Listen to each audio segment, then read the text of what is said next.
ये आपको क्या करना है, इसको भी कथन को भी सिद्ध करना है। कौन सी संख्या के लिए? प्रकृत संख्या के लिए, ठीक है, कैपिटल एन के लिए।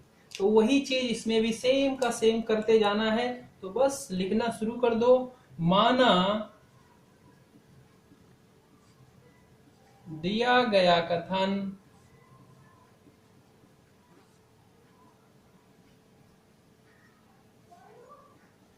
पी एन है, अर्थात पी एन क्या बन जाएगा कि बस इसमें लिखने का बहुत सारा है, जैसा दिया गया है आपको वैसे सब कुछ उतारते चले जाना है।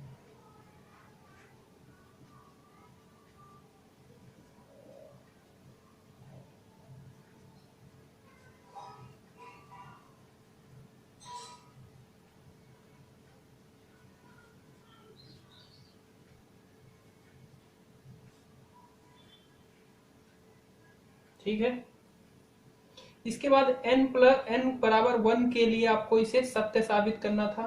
तो n बराबर 1 के लिए LHS क्या हो जाएगा? n बराबर 1 है यानी कि सिर्फ एक पद, तो पहला पद आप ले लोगे, एक पद तो पहले स्टार्टिंग का पहला पद आ जाएगा, तो यहाँ पे 1 हो गया। RHS में n की जगह पे 1 रखना है, तो RHS में आपका क्या है, ये 2n, तो 2 इंटू 1 अपॉन में n प्लस 1 यानी कि 1 प्लस 1, तो ऊपर हो जाएगा 2, नीचे भी 2 और दोनों कट के क्या आ जाएंगे 1, यानी कि LHS बराबर RHS। अतः P1 सत्य है। तो आपने देखा, हमने किया इसको, इसका दायां पक्ष बायां पक्ष दोनों बराबर आया, इसका मतलब कि P1 के लिए ये कथन सत्य है। अब क्या करना था, n बराबर के लिए आपको मान लेना था कथन सत्य है। तो माना किसी, क्योंकि प्राकृत संख्या के लिए हमें सिद्ध करना, तो हम डायरेक्ट यहां पे लिख देते हैं, माना किसी प्राकृत संख्या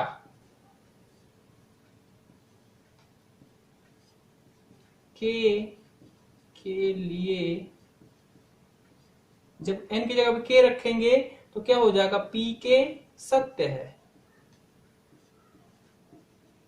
अर्थात इसमें लिखने का फंडा आप बहुत ध्यान देना। अर्थात पी के क्या हो जाएगा, 1 अपॉन में 1 प्लस 2 प्लस 1 अपॉन में 1 प्लस 2 प्लस 3 प्लस 1 अपॉन में 1 प्लस 2 प्लस 3 प्लस n के।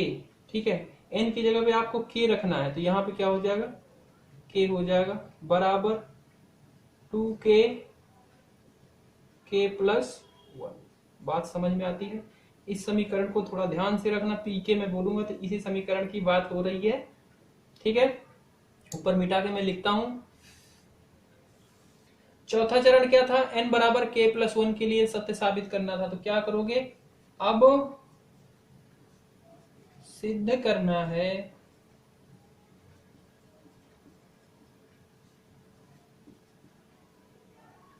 कि pk प्लस 1 भी सत्य है। ठीक है, अब आपको ये भी सिद्ध करना है, तो इसके लिए भी क्या हो जाएगा, अर्थात pk प्लस 1 1 प्लस 1 अपॉन में 1 प्लस 2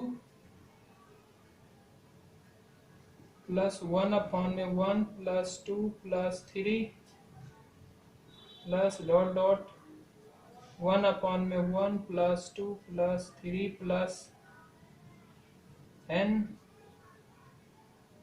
n की जगह पे क्या रखोगे, यहां पे क्या रखना होता है, k रखोगे,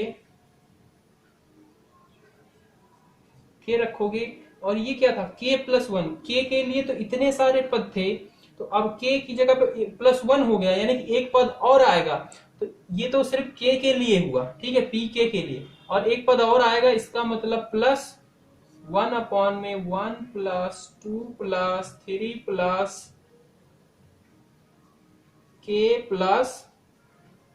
k प्लस 1 हो जाएगा। ये चीज आपको ध्यान रखना, मैं हर एक में बोल रहा हूं, के में जितने पद होंगे के प्लस वन में एक पद ज्यादा होंगे, और वो ज्यादा आप कैसे करोगे, जहां पे एन की जो भी वैल्यू है वहां पे के प्लस वन रख दो एक बार, बस और कुछ नहीं करना। तो यहाँ पे एन था, जैसे यहाँ पे एन था तो यहां तक तो आपका के का हो ही गया। अब एन की जगह पे क्या कर दिया मैंने, के प्लस वन रख दिया। ठीक है, अच्छे समझना। और इसका आर एच एस क्या हो जाएगा, इधर हो जाएगा 2k+1 मल्टीप्लाई में अपॉन में n की जगह पे k+1 और +1, इसे आप लिख सकते हो 1+1 यानी कि k+2।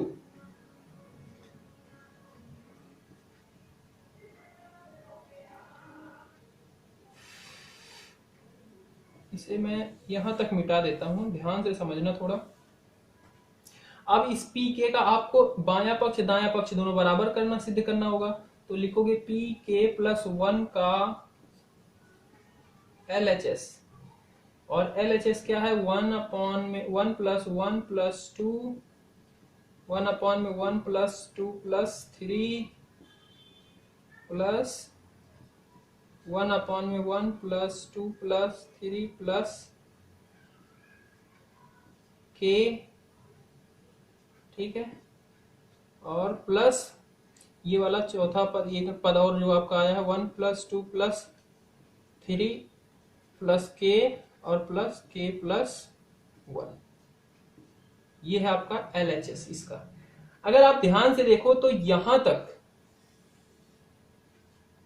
ये आपका पी के वाले समीकरण में ये सेम चीज है, और जब इतनी चीज इसके बराबर है तो ये इतनी चीज भी मैं इसके बराबर लिख सकता हूं।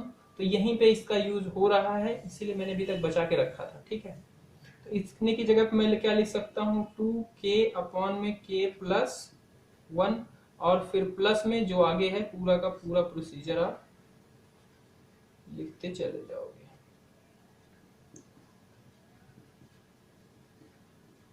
बात क्लियर है? इसको आपको हल ऐसे करना है कि आपका ये आ जाए बस। ठीक है, अब इसको आप किस तरीके से हल करोगे, तो अगर आपको याद हो या आपने कभी ध्यान दिया हो तो किसी तो एक फॉर्मूला था कि n तक के नंबर को सम करने का नियम था। ठीक है, जैसे लिखा गया है 1 + 2 + 3 और +n, तो इसका क्या नियम होता है, n+1 अपॉन में 2। ठीक है, नहीं विश्वास हो रहा तो चलो मैं सिद्ध करके दिखा देता हूं। मान लो मैं n की वैल्यू 3 लेता हूं कि 1 से लेके 3 तक के संख्याओं का सम निकालो। ठीक है, तो 1 से लेके 3 n की वैल्यू मैंने क्या ली, 3, यानी कि कितने पद इधर के होंगे, सिर्फ 3 पद, 1 2 और 3 पद ले लिए। और इधर n की जगह क्या रखूंगा, 3 रखूंगा, तो 3 + 1/2, इधर जोड़ लो, 1 2 3 हो गया और 3 6, और इधर क्या हो जाएगा, 3 1 4, 4 तिहाई 12/2 यानी कि 6। तो ये सिद्ध हो रहा है ना, यानी कि ये एक नियम है और ये एक्चुअल में है। ठीक है, मान लो आपसे कभी गणित में कोई पूछ ही ले कि n तक के नंबर को सम करने का नियम बताओ, या पूछ ले कि 1 से लेके 50 तक की संख्याओं का सम करके दिखाओ आप, तो डायरेक्ट आप ये फॉर्मूला लगाओ, 50 यहाँ पे रखो, 50 + 1/2 हल कर दो, हो गया। ठीक है, अब इसी तरीके से, वो तो अलग बात थी, अब इसी तरीके से यहाँ पे आप ध्यान से देखना, यहाँ पे भी लिखा गया 1 + 2 + 3, और ऐसे करते करते कहां तक चला गया, k+1 तक। बात को देना, ध्यान देना, k+1 तक। ये क्या था, n तक, तो उसके लिए फॉर्मूला था n+1। यहाँ पे क्या है, k+1 तक, तो इसका फॉर्मूला क्या हो जाएगा, n की जगह पे k+1, n की जगह पे k+1 +1 अपॉन में 2, ये इसका फॉर्मूला हो जाएगा। समझे बात को? और यहाँ पे 1 और 1 ये हो जाएंगे आपके k+2। ठीक है, यानी कि मैं इसकी जगह पे ये चीज लिख सकता हूं, बिल्कुल लिख सकता हूं। समझ में आ गई बात? ऊपर मिटाता हूं और लिखता हूं, ध्यान से देखना इसे।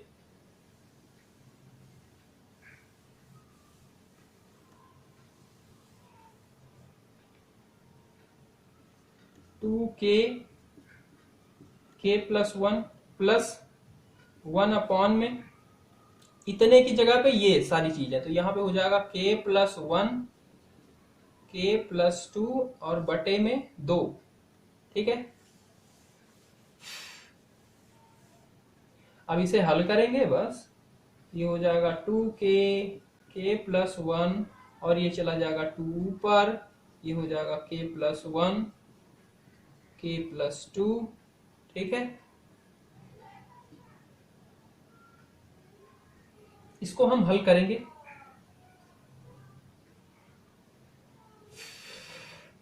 हल करने की इसका डिनोमिनेटर हर क्या है k प्लस वन, इधर क्या है k plus one k plus two, तो k प्लस टू आप क्या करोगे इसमें मल्टीप्लाई कर दोगे, तो ये हो जाएगा 2k k plus two upon में, और इधर क्या हो जाएगा 2 और नीचे k plus one k plus two.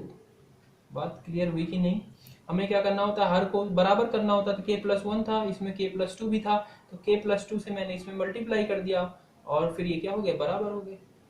ठीक है, अब इसे मैं हल कर देता हूं, तो ये देखो इसे मैं सिंप्लीफाई कर लेते हैं पहले, तो ये हो जाएगा 2k square plus 4k plus two upon में k plus one k plus two. ठीक है, ये क्या है 2k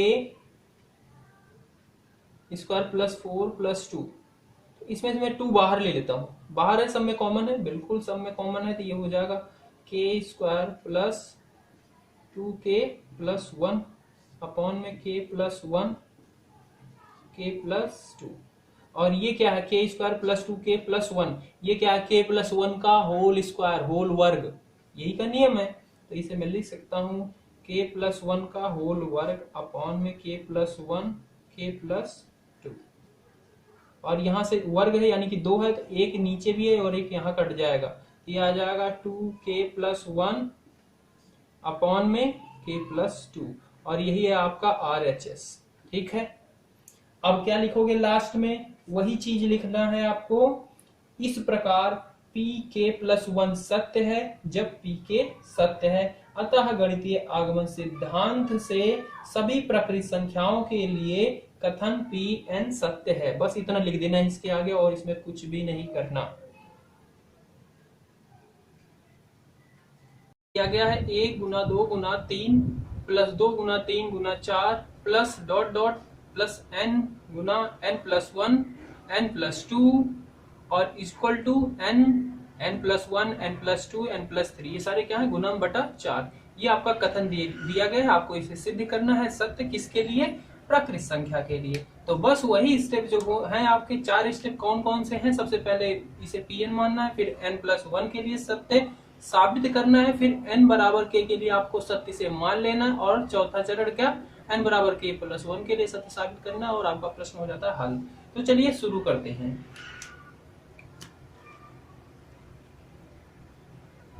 माना दिया गया कथन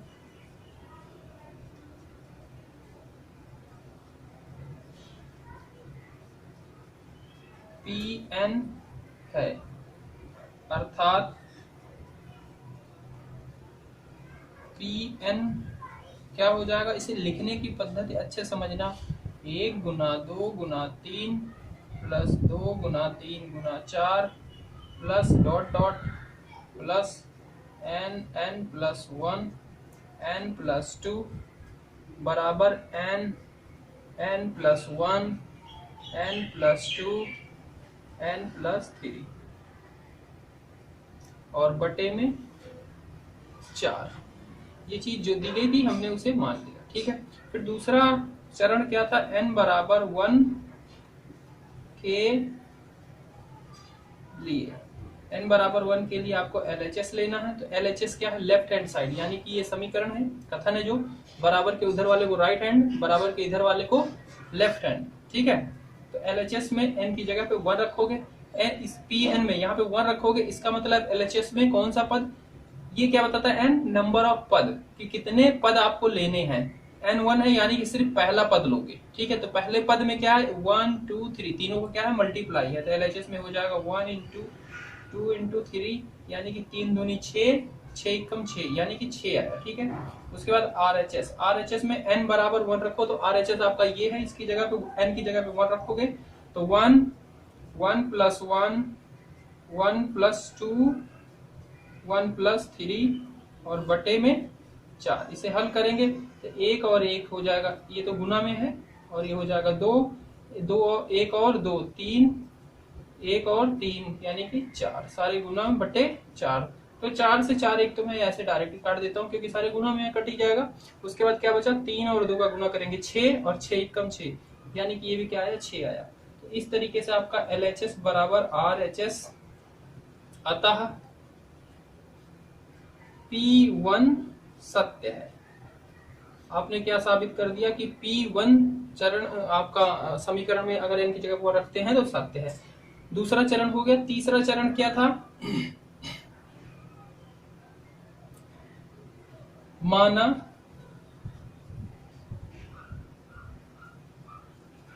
k एक प्राकृत संख्या है, क्योंकि हमें ये जो सारे प्रश्न हैं ये प्राकृत संख्या के लिए सिद्ध करने हैं। तो k एक प्राकृत संख्या है, तो pk भी सत्य है, हमने ये मान लिया। ठीक है, क्यों माना, क्योंकि हमने 1 रखा तो 1 भी क्या था, एक प्राकृत संख्या था, तो वो उसके लिए सत्य था, तो हमने k बोला कि एक प्राकृत संख्या उसके लिए भी सत्य है। अच्छा जी, तो अर्थात pk क्या हो जाएगा, ये हो जाएगा 1 पूरा का पूरा, वही फिर आपको लिखते जाना है, 1 into 2 plus 2 into 3 into 4 plus dot dot plus n की जगह पे 1 k रखोगे, k माना है तो k प्लस 1 k प्लस 2, ठीक है, और बराबर n की जगह पे k plus 1 k plus 2 k plus 3 और बटे में 4। तो ये आपका क्या हो गया, pk के लिए समीकरण हो गया। इस समीकरण को आप नंबरिंग डालना चाहो तो डाल लो, क्योंकि ये भी यूज होता है। इसके बाद आपको चौथे चरण के लिए n बराबर k प्लस 1 के लिए सिद्ध करना है, तो आप लिखोगे अब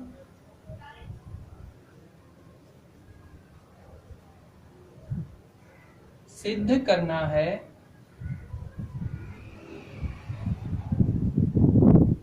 कि pk प्लस 1 भी सत्य है, अर्थात p, इसको मैं थोड़ा इधर लिखता हूँ, pk प्लस 1, ये कथन आपका बन जाएगा 1 into 2 into 3 plus 2 into 3 into 4 plus dot dot. pk का क्या मतलब था, इसमें जितने पद थे उससे क्या हो जाएगा k प्लस 1, यानी कि एक पद और बढ़ जाएगा। तो पहले pk वाले जितने पद थे आप उन्हें लिख लो, सॉरी यहाँ पे k है कि मेरा कैमरा बंद हो गया तो मैंने दोबारा लिखा, इसलिए ध्यान से उतर गया है, तो इसे आप बना लेना। कैमरे की बैटरी डाउन हो गई तो वो वीडियो जो बनाई थी वो थोड़ी वेस्ट हो गई, तो यहाँ पे आप इसे सही कर लेना, k है, ठीक है। तो इतना तो रहेगा ही, प्लस एक पद और आ जाएगा। तो पहले ये जितने पद हैं हम इन्हें पूरे के पूरे लिख लेते हैं, ठीक है। अब क्या है, एक पद और लाना, तो एक पद के लिए आपको क्या करना है, k प्लस 1 रख देना है, कहाँ पे, जहां पे n है बस। तो n की जगह पे आप k प्लस 1 रख दो, पहले n है तो n की जगह k प्लस 1, दूसरा n प्लस 1, तो n की जगह पे k प्लस 1 और प्लस 1 यानी कि 2, k प्लस 2, फिर n की जगह पे k प्लस 1 प्लस 2 यानी कि k प्लस 3, ठीक है। और बराबर में क्या हो जाएगा, बराबर में मैं नीचे लिखता हूं, ये हो जाएगा n की जगह पे k प्लस 1, फिर n की जगह पे k प्लस 1 प्लस 1 यानी कि k प्लस 2, n की जगह पे k प्लस 1 और प्लस 2 यानी कि k प्लस 3, n की जगह पे k प्लस 1 प्लस 3 यानी k प्लस 4 बटे 4। तो ये आपको क्या करना है, इसका लेफ्ट हैंड साइड इसके बराबर आपको सिद्ध करना है, ठीक है। अच्छा जी, तो यहाँ पे आप लिखोगे pk प्लस 1 का LHS लेंगे, अगर हम इसका ये इसके बराबर सिद्ध कर दे तो हमारा ये भी सिद्ध हो जाएगा लेफ्ट हैंड साइड। तो LHS लेंगे, LHS में क्या है, 1 into 2 into 3 2 into 3 into 4 plus dot dot n plus 1 n plus 2, sorry k है, ध्यान से उतर जा रहा है क्या, k और plus k plus 1 k plus 2 k plus 3। बात क्लियर है यहाँ तक, ओके जी। अब इसे अगर आप ध्यान से देखो तो यहां से लेके यहां तक जो है, ठीक है, वो क्या है, आप पी के वाला समीकरण ही है, पी के वाला कथन है। यानी कि इतने की जगह पे मैं ये लिख सकता हूं, तो इतने की जगह पे मैं लिख देता हूं क्या, के प्लस वन, के प्लस टू, के प्लस थ्री और बटे में 4। नीचे का मैं मिटाता हूं और साथ में क्या बचा हुआ है, प्लस के प्लस वन, के प्लस टू, के प्लस थ्री, ये बचा हुआ है अभी। हाँ, अब देखो हमें इसको इस तरीके से हल करना है कि इसका RHS के बराबर आ जाए, ठीक है। तो यहाँ पे देखो के प्लस वन, के प्लस टू, के प्लस थ्री, इसमें भी कॉमन है, इसमें भी है, दोनों में, इसे मैं बाहर कॉमन ले लेता हूँ। तो के प्लस वन, के प्लस टू, के प्लस थ्री, अगर हम कॉमन ले लेंगे तो यहाँ पे बचेगा के बाई 4 और यहाँ पे क्या बचेगा, पूरा चला जाएगा, 1 बचेगा, ठीक है, बाहर चला जाएगा। अच्छा जी, और इसे हम हल करेंगे तो ये हो जाएगा के प्लस वन, के प्लस टू, के प्लस थ्री, इसे हल करेंगे तो ये हो जाएगा 4, यानी कि के प्लस 4 बटा 4, ये मल्टीप्लाई में, और इसके साथ मल्टीप्लाई में, यानी कि पूरे के साथ मल्टीप्लाई में, तो इसे मैं ये भी लिख सकता हूँ, और यही आपका क्या हो जाएगा, RHS हो जाएगा। यहाँ तक बात क्लियर। तो आपने सिद्ध कर दिया कि पीके का LHS बराबर RHS हो गया। अब क्या करना है आपको, इसमें लिखना है जो सब में लिखते हैं, इस प्रकार पीके प्लस वन सत्य है जब पीके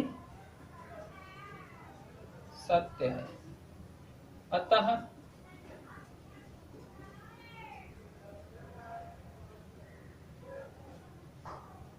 गणितीय आगमन सिद्धांत से सभी प्राकृत संख्याओं, क्योंकि बहुत सारी संख्याओं को बताया जा रहा है, n बहुत सारी संख्याओं के लिए, कैपिटल के लिए Pn कथन सत्य है। ये इतनी चीज हर एक प्रश्न में आपको लिखनी ही लिखनी है, मैं कितनी बार बोल चुका हूँ, तो इसको अच्छे से समझ लेना, इसको सब में लिखना ही है, लास्ट में तो रट लेना बिल्कुल। हाँ, कि 1 इंटू 3 प्लस 2 इंटू 3 की घात 2 प्लस 3 इंटू 3 की घात 3 plus dot dot plus n into 3 की घात n हो जाएगा, बराबर 2n माइनस 1 3 की घात n प्लस 1 प्लस 3 और बटे में 4। ये आपका कथन दिया गया है, इसे सिद्ध करना है, किसके लिए, प्रकृत संख्या के लिए। तो भाई साहब प्रकृत संख्या के लिए सिद्ध करना है तो कर ही देते हैं, उसमें क्या है, दिक्कत क्या बात की है, बस लिखना ही तो है, ज्यादा कोई दिक्कत वाली बात तो है नहीं इसमें। तो देखो कैसे कैसे लिखना है। माना दिया गया कथन Pn है, अर्थात Pn 1 इंटू 3 प्लस 2 इंटू 3 की घात 2 प्लस 3 इंटू 3 की घात 3 प्लस n इंटू 3 की घात n बराबर 2n माइनस 1 3n प्लस 1 और प्लस 3 और पूरा बटे के नीचे 4, ये दिया गया, हमने मान लिया। उसके बाद क्या करना था, दूसरे चरण में n बराबर 1 के लिए LHS निकालोगे, n इक्वल टू 1 रखना है, यानी कि आपके LHS का सिर्फ एक पद, तो LHS में पहला पद कौन सा है, 1 इंटू 3, यानी कि 1 गुणा 3 बराबर 3। इसका RHS n की जगह पे 1 रखो, ये है आपका RHS, इसमें n की जगह पे 1 रखोगे 2 इंटू 1 माइनस 1 3 की घात n, यानी कि 1 प्लस 1 और प्लस 3 और बटे में 4। इसे हल करोगे हो जाएगा 2 में से 1 गया यानी कि 1 और क्या है गुणे में 3 3 की घात 2 प्लस 3 और बटा में 4। 3 की घात 2 है यानी कि 3 त्रिक का 9 और 9 और प्लस 3 कितना हो जाएगा 9 3 12 12 बटा 4 और 4 तिहाई 12 यानी कि क्या आया 3 आया। तो इस तरीके से आपका LHS बराबर RHS अतः P1 सत्य है। तो n की बराबर 1 के लिए आपने सत्य कर दिया। माना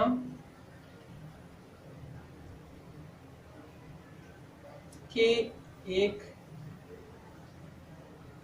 प्राकृत संख्या है तो P के भी सत्य है। हमने ये मान लिया, ठीक है। n बराबर k को माना, k क्या बोला प्राकृतिक संख्या है, तो ये भी p के भी सत्य है। अच्छा, तो क्या मतलब हुआ इसका, इसे हमें लिख लेना है क्योंकि हमें यूज करना है।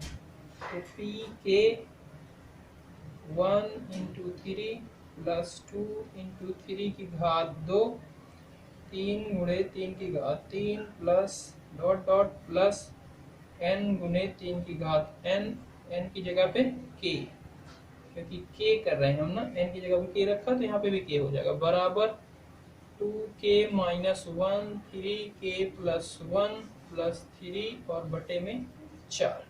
ये आपका p के समीकरण वाला, इसे आप अच्छे से ध्यान में रखना। अभी हम इसका फिर से यूज करेंगे, ऊपर मिटा के मैं लिखता हूँ।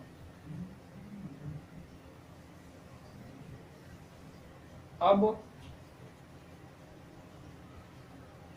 सिद्ध करना है कि p के 1 प्लस 1 भी सत्य है, ठीक है। अर्थात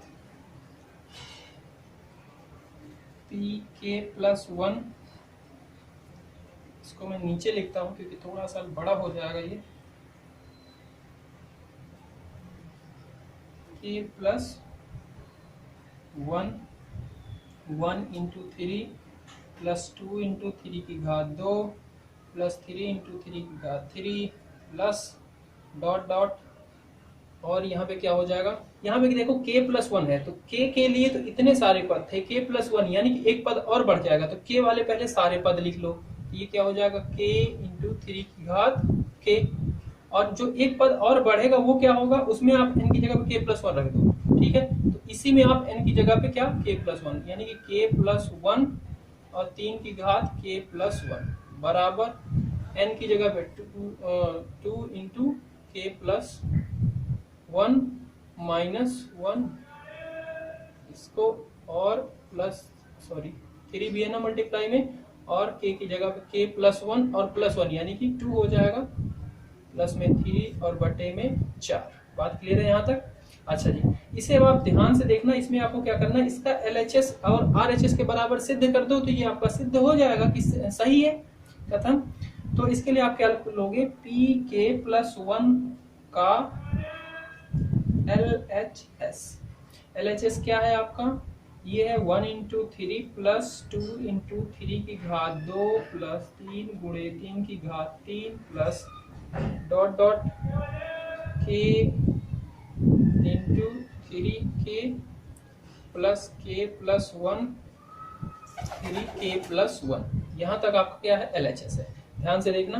अब अगर मैं यहाँ से लेके यहाँ तक देखूं तो ये क्या है, pk वाले समीकरण से है, देखो यहाँ से लेके यहाँ तक ये क्या है, इसके बराबर है, तो यहाँ से लेके यहाँ तक को मैं इसके बराबर लिख सकता हूँ। तो यहाँ पे क्या हो जाएगा आपका, हो जाएगा ये हो जाएगा 2k minus 1 3k plus 1 plus 3 upon में 4।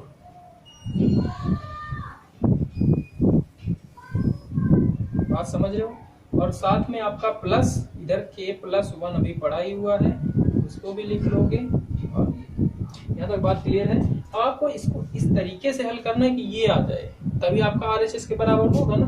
तो इसको कैसे करोगे, तो इसे हम सिंप्लीफाई करेंगे यानी कि सरल करेंगे। ये हो जाएगा 2k माइनस 1 की 3k प्लस 1 प्लस 3, और ये 4 क्या हो जाएगा, इधर भी गुणा हो जाएगा, तो ये हो जाएगा 4k प्लस 1 3k प्लस 1 और पूरे के नीचे 4। अब इस वाले पद में और इस वाले पद में कुछ कॉमन दिख रहा है आपको? हाँ जी दिख रहा है, 3k प्लस 1 आपको दोनों में कॉमन दिख रहा है। तो इसको मैं बाहर निकाल लेता हूँ, इसको बाहर लिख लेंगे तो 3k प्लस 1 बाहर चला जाएगा। तो इसमें से क्या बचेगा, इसमें बचेगा 2k माइनस 1 और इसमें क्या बचेगा 4k प्लस 1, 4 मल्टीप्लाई में k प्लस 1, 3 प्लस में और बटे में 4। अच्छा एक चीज यहाँ पे आप ध्यान देना, इसको आप RHS जो है इसको थोड़ा सा और सिंप्लीफाई कर सकते हो। आप इसे लिख सकते हो क्या, 2 को मैं अंदर मल्टीप्लाई कर देता हूँ, ये हो जाएगा 2k और प्लस 2 और माइनस में 1, तो ये हो जाएगा प्लस 1। बात समझ लो, 3k प्लस 2 प्लस 3 अपॉन में 4, ये आपका क्या है RHS। मतलब इसको हल करके इसके बराबर लाना, इसी को मैंने कर दिया हल, ठीक है। अब देखो इसके अंदर आप क्या कर सकते हो, इसके अंदर आप ये जो आपके कॉमन जिनमें से लिया इनको हल सरल कर लो। पहले इसको सरल करोगे तो इसको मैं इधर लिखता हूँ, ये 3k प्लस 1 तो वैसे का वैसा ही रहेगा, ये 2k माइनस 1 और प्लस में 4k और प्लस 4 और प्लस में 3 अपॉन में 4, फिर ये 3k प्लस 1, ये 2k और ये 4k, तो ये कितना हो जाएगा, यानी कि 6k माइनस 1 प्लस 4, यानी कि प्लस का 3 और बटे 4, ठीक है। अब देखो यहाँ पे क्या है, 2k प्लस 1 है, तो यहाँ पे आप क्या कर सकते हैं, इसमें से 3 बाहर आ सकता है, बिल्कुल आ सकता है, सिर्फ इतने में से हाँ जी आ सकता है। तो 3k प्लस 1 तो बाहर था ही, इसमें से भी 3 आया, तो यानी कि 3 बाहर मल्टीप्लाई में इसके साथ हो जाएगा, और यहाँ पे क्या बचेगा 2k प्लस 1 और ये बाहर 3 अपॉन में 4। मैं इधर मिटा के लिखता हूँ, इसको ध्यान से देखना, ये 2k प्लस 1 तो आ गया, प्लस 3 भी आ गया, और सिर्फ यहाँ पे k प्लस 2 है, यहाँ पे k प्लस 1 और 3 है। तो आपको ये 9th में आपने पढ़ा होगा घातांक नियम, जब कोई घातांक संख्याएं होती है उनका आधार क्या हो, बराबर हो। चल जा रे ले, तो बड़े मत लेता है, समझ नहीं आ रहा है। जब कोई आधार क्या हो, बराबर हो, जैसे a है a की घात m इंटू a की घात n, तो इसी को आप लिख सकते थे a की घात m प्लस n, ये नियम था एक घातांक का नियम, ठीक है। तो यहाँ पे भी देखो आधार क्या है, बराबर है 3 है, और इसकी घात क्या है k प्लस 1, और इसकी घात क्या है 1 है ना, जिसकी घात कुछ नहीं होती वहां पे 1 होती है, ठीक है। इसकी 1 है, तो ये क्या हो जाएगा 3 ही रह जाएगा, और m प्लस n, यानी कि इसकी घात प्लस इसकी घात, तो इसकी घात है k प्लस 1 और इस 3 की घात क्या है 1, ठीक है। यानी कि ये सॉल्व होके क्या हो जाएगा k प्लस 2, और साथ में क्या बचा है आपका मल्टीप्लाई में है